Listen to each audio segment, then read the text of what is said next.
दोस्तों एक बार फिर से सोशल मीडिया पर भारतीय पीएम छा गए हैं। पूरी दुनिया में भारत की तारीफ की जा रही है।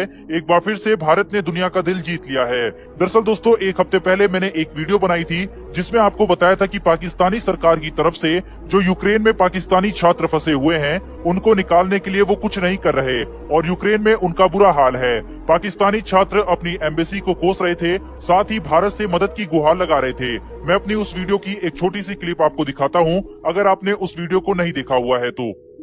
हम लोग यहाँ पर परेशान है, उनको कोई टेंशन ही नहीं है। हमसे बेहतर तो इंडियंस है, हमें पाकिस्तानी होने का नुकसान हो रहा है यहाँ। लेकिन इधर हम इतनी तकलीफ में, कोई भी हमें बचाने नहीं आ रहा। ये सारी लड़कियां उधर उन लड़कों को उन्होंने मार के उधर भेज दिया है, कोई भी हमें पाकिस्तान से बचाने नहीं आ रहा। इस वीडियो में मैंने आपसे एक क्वेश्चन भी पूछा था कि क्या भारत सरकार को ऑपरेशन गंगा के तहत इन पाकिस्तानी छात्रों की मदद करनी चाहिए या नहीं। तो 90% से ज्यादा लोगों ने कमेंट किया था कि हाँ हमें मदद करनी चाहिए, जो कि सही भी है। हमारा दुश्मन होते हुए भी हम इनकी मदद और इन छात्रों की सही सलामत वापसी चाह रहे थे। और दोस्तों आखिरकार अब यूक्रेन से जो खबर आ रही है वो ये है कि भारत सरकार बड़े पैमाने पर पाकिस्तानी छात्र और अन्य देशों को भी वहां से निकाल रहे हैं। इसी बीच एक पाकिस्तानी छात्र ने भारतीय एम्बेसी द्वारा उसको बचाए जाने के लिए पीएम मोदी को धन्यवाद कहा है और ये वीडियो सोशल मीडिया पर खूब वायरल हो रही है। देखिए अब ये clip. My name is Asmit and I'm from Pakistan, and I'm really thankful to the embassy of Indian embassy of Kiev for supporting us all the way here, as we were stuck in very difficult situations, and also thanking the Prime Minister of India, and thank you so much for supporting us, and hope we get home safely because of the Indian embassy. Pakistani PM Imran Khan और उनके मंत्रियों द्वारा सुबह शाम भारत को गाली दी जाती है, लेकिन भारत की इस उदारता और ऐसे कदम ने पूरी दुनिया का दिल जीत लिया है। इसके लिए भारत सरकार के लिए जय हिंद तो बनता है।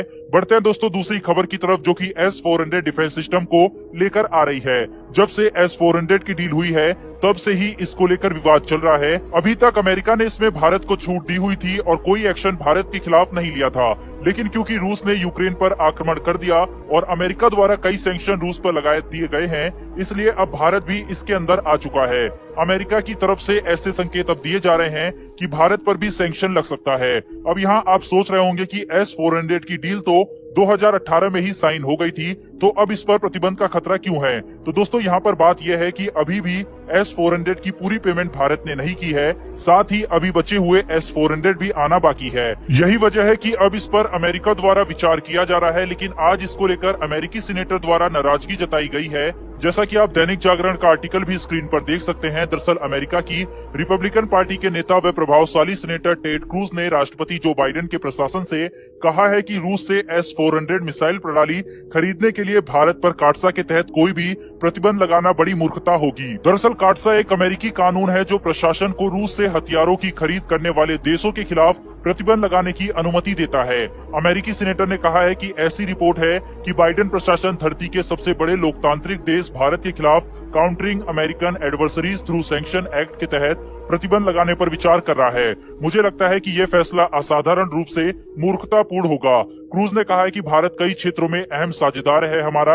हाल के कुछ वर्षों में भारत व अमेरिका का गठबंधन और गहरा तथा मजबूत हुआ है, लेकिन बाइडेन प्रशासन में यह आगे बढ़ने की बजाय पीछे की ओर जा रहा है। अमेरिकी सीनेटर की ये बातें सच भी है। यूक्रेन रशिया के युद्ध पर भारत की तटस्थता से अमेरिकी प्रेसिडेंट बाइडेन हताश हैं। इससे ज्यादा इसलिए कि उन्होंने क्वाड की इमरजेंसी मीटिंग बुलाई थी और उसमें भी भारत ने एक शब्द रशिया के खिलाफ नहीं बोला था। जाहिर है इसीलिए सैंक्शन की बातें अमेरिका द्वारा अब की जा रही है और एक तरह से ब्लैकमेल करने की कोशिश भारत को की जा रही है। हालांकि इसका नुकसान अमेरिका को भी उठाना पड़ेगा, क्योंकि काटसा प्रतिबंध लगने के बाद भारत अमेरिका से कोई भी हथियार नहीं खरीद पाएगा, लेकिन भारत के पास इजराइल, फ्रांस, रूस जैसे देशों का विकल्प मौजूद रहेगा। साथ ही रूस को पेमेंट डॉलर में देने में जरूर दिक्कत आएगी, लेकिन साफ है ये सैंक्शन लगाना इतना भी आसान अमेरिका के लिए नहीं होगा। फिलहाल दोस्तों इस वीडियो में इतना ही, लेकिन मेरी एक छोटी सी रिक्वेस्ट है कि अगर आपने इस वीडियो को यहाँ तक देखा है तो चैनल को सब्सक्राइब कर बेल नोटिफिकेशन को ऑन कर लें, जिससे डिफेंस और वर्ल्ड अफेयर्स की लेटेस्ट वीडियो आप तक सबसे पहले पहुंच सके। फिर मिलेंगे ऐसी एक नई वीडियो के साथ। धन्यवाद। जय हिंद।